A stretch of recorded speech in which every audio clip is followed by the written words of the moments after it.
लेकिन ये खून आपके दरवाजे तक पहुंच गया है, ये मेरे दरवाजे तक पहुंच गया है। आप सब तैयार रहिए। कहानी मुसलमान से शुरू हुई थी, अब इस देश में कोई महफूज नहीं है, लेकिन तैयार रहिए, बहुत हिंसा होने वाली है।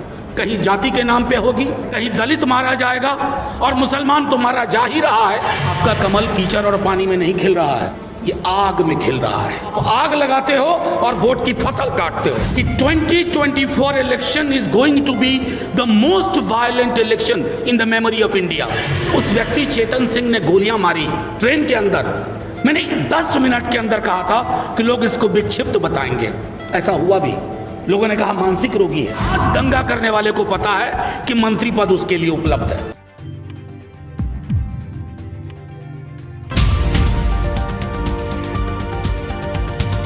मार्गदर्शन करने की स्थिति में तो कोई नहीं है इस देश में। मेरे अंदर इतना भी जज्बा नहीं है। मैं सुन रहा था कि हम सब लोग, चलिए पहले औपचारिकताओं से शुरू करता हूँ पूरे मंच के लिए, साथियों के लिए, और बड़ी संख्या में मैं कैमरा देख रहा हूँ। इसमें से ज़्यादातर कैमरा वायलेंस फ्री इंडिया चाहते हैं, लेकिन कुछ कैमरे ऐसे भी हो सकते हैं जो ये सोच रहे हों कि कुछ मिले मसाला यहाँ से कि शाम की डिबेट कराई जा सके। बहरहाल हमारे जितने भी साथी, मैंने सुना बहुत जज्बे से बहन को सुना, ये आप लोग चुनाव से कुछ ज़्यादा ही उम्मीद रखते हैं कि 2024 का चुनाव आ जाएगा तो सारी चीज़ें बदल जाएंगी। हो सकता है जीतने के बाद भी चीज़ें ना बदलें। इस समाज के मानस में हिंसा हमेशा रही। मेरे एक मित्र रतन नीचे बैठे हुए हैं, एक हम पढ़ते थे, वैदिकी हिंसा हिंसा न भवति। यानी जो बड़े लोग हैं, और आप जानते हैं कौन बड़े लोग हैं क्योंकि उनका चरित्र आज भी नहीं बदला, अगर उन्होंने हिंसा की तो वो हिंसा नहीं है। लेकिन किसी गरीब ने, किसी वंचित ने, किसी दलित ने, किसी पिछड़े ने 4 थप्पड़ खाने के बाद एक बार हाथ पकड़ लिया तो वो हिंसा हो गई। तो हिंसा की पूरी परिभाषा को भी देखना होगा। एक छोटी सी कहानी से शुरू करता हूं, बहुत 2-4 मोटा मोटी चीजें बोल करके। एक राजा था, उसे आग लगाने का बड़ा शौक था। उसे हरियाली अच्छी नहीं लगती थी, वो आग लगाता था। और कमाल थी कि उसके पास बाकी चीज की कमी हो जाए, एक जेब में पेट्रोल और दूसरे जेब में लाइटर हमेशा हुआ करता था। तो लोग उससे प्रयोग करवाते थे, देखो यहां आज तक कभी आग नहीं लगी है। तो राजा कहता था मुझे 15 दिन का वक्त दो, मैं यहां आग लगा के दिखा दूंगा। राजा के दरबारियों को भी लगा कि राजा को आग लगवाना बड़ा पसंद है। तो दरबारी लोग भी आग लगाने और लगवाने लगे। उनके पास भी पेट्रोल और लाइटर पहुंचने लगा। अंग्रेजी में एक शब्द है पायरोमैनिएक, वैसा व्यक्ति जिसको आग लगाने का शौक।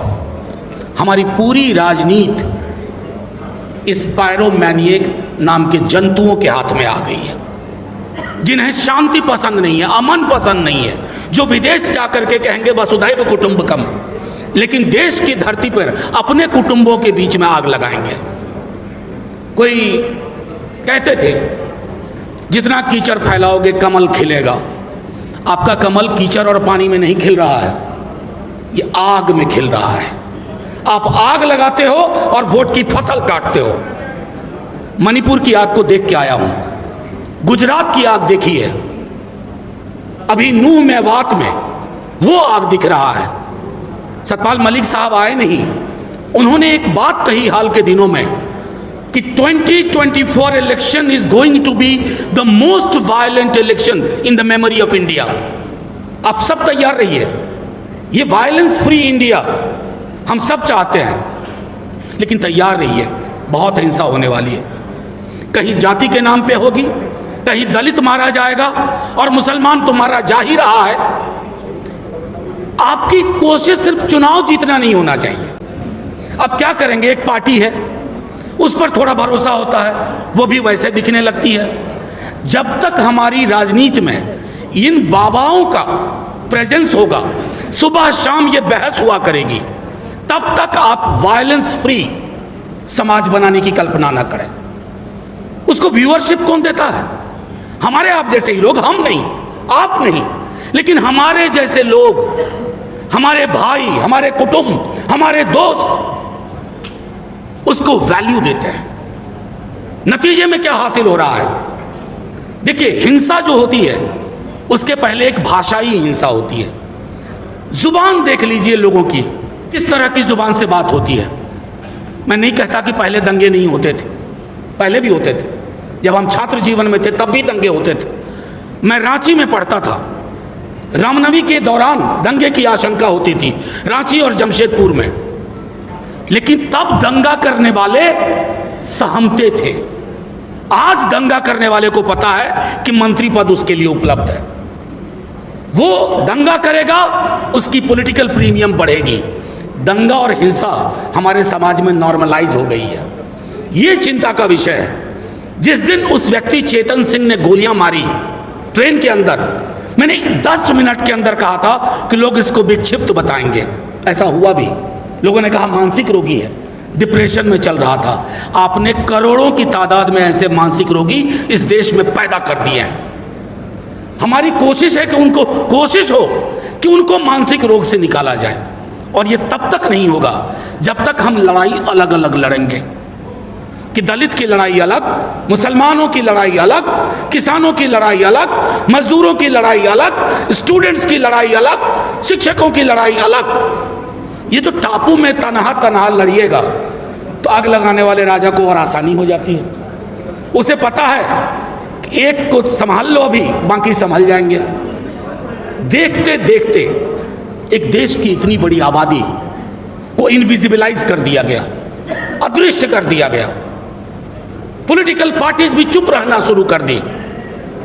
करे यार ये तो ठीक नहीं है, इस पर ज्यादा मत बोलो, वो वोटर नाराज हो जाएंगे। पॉलिटिकल पार्टीज का काम ये भी होता है कि आप एडुकेट करिए, अपने लोगों को बताइए। असल में दिक्कत हुई है बीते दिनों में, ये जो ब्रांड मेकर्स और आ गए हैं पॉलिटिक्स में, तो उन्होंने कार्यकर्ताओं को खत्म कर दिया है। अब किसी भी पॉलिटिकल पार्टी को नॉर्मली कार्यकर्ता नहीं चाहिए। वो कहीं विदेश से पढ़ा हुआ कोई एक बंदा आएगा, उसके साथ 15-20 लोगों की टीम होगी और वो पीआर का काम देखेगा।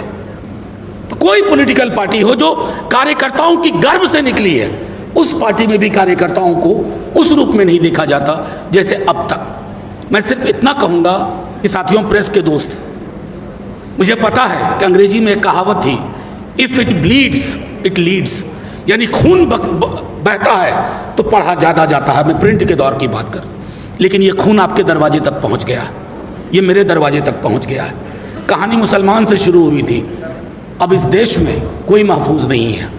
मणिपुर में वो जो वीडियो आपने देखे होंगे, सोच के देखिएगा एक बार, 1 मिनट के लिए रात में सोते वक्त, ये मेरी बेटी हो, आपकी बेटी हो, मेरी बहन हो, आपकी बहन हो।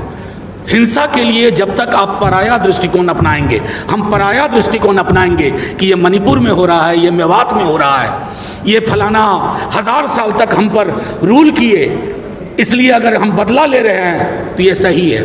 अभी पीछे दिनों बड़े बड़े लोगों को ना जाने क्या होता जा रहा है। भाई ने कहा ही, बहन ने बोला संविधान। अब कोई आप सोचते होंगे कि पीएम ने अपने को डिसोसिएट कर लिया कि मेरा आधिकारिक इनका बयान नहीं है। माफ़ कीजिएगा, ये बड़े उस्ताद लोग हैं। ये इतने उस्ताद हैं कि ठहरे हुए पानी में कंकड़ मारते हैं और देखते हैं लहर कितनी हुई। आज विवेक देबरॉय ने कहा है, पहले आनंद जी ने कहा था, यकीन मानिए 6 महीने के अंदर 3-4 और लोग बोलेंगे कि अब ये संविधान पुराना हो गया है। जैसे हम नया फर्नीचर खरीदते हैं नए घर के लिए, तो ये जो नया भारत है उसके लिए नया फर्नीचर यानी नया संविधान। उस संविधान नया वाले से होगा क्या? उसमें प्रस्तावना की जगह सेंगोल होगा, और जैसे ही प्रस्तावना की जगह सेंगोल हुआ, हमारी सारी लड़ाइयों की संभावनाएं खत्म। अब मैं आखिरी टिप्पणी करके, मैंने उनके साथ काम भी किया है, बड़े नेता हैं, बहुत हमेशा मंत्री ही रहे, गुलाम नबी आज़ाद साहब। अब उन्होंने कहा कि सारे मुसलमान हैं कश्मीर में या फलाना जगह, वो सब हिंदू थे। ये इतिहास में जाकर के गड्ढा खोदने का जो काम शुरू हुआ है, एक तरफ तो आप चंद्रमा जा रहे हो, मंगलयान जा रहे हो, और जैसा आपने कहा कि सीवर की डेथ की चिंता नहीं है, लेकिन हाँ मस्जिद घूम करके गड्ढा खोद रहे हो कि कहीं कुछ मिले, ताकि देश की राजनीति, आपकी श्रद्धा इस बात में नहीं है कि वहाँ शिव निकले या फलाना निकले, आपकी आस्था इस बात में है कि एक और मसला मिले हाथ में, एक और मसाला मिले, ताकि 10 बरस के लिए और आग लगाएं। पेट्रोल और लाइटर है ही। तो मैंने सिर्फ इतना आग्रह किया, और हम उस धारा के लोग हैं, पृथ्वी पे धर्म पहले नहीं आया, भगवान नहीं आए, इंसान आए। इंसान को धर्म में और भगवान में बांटने का काम किसी इंसान ने किया।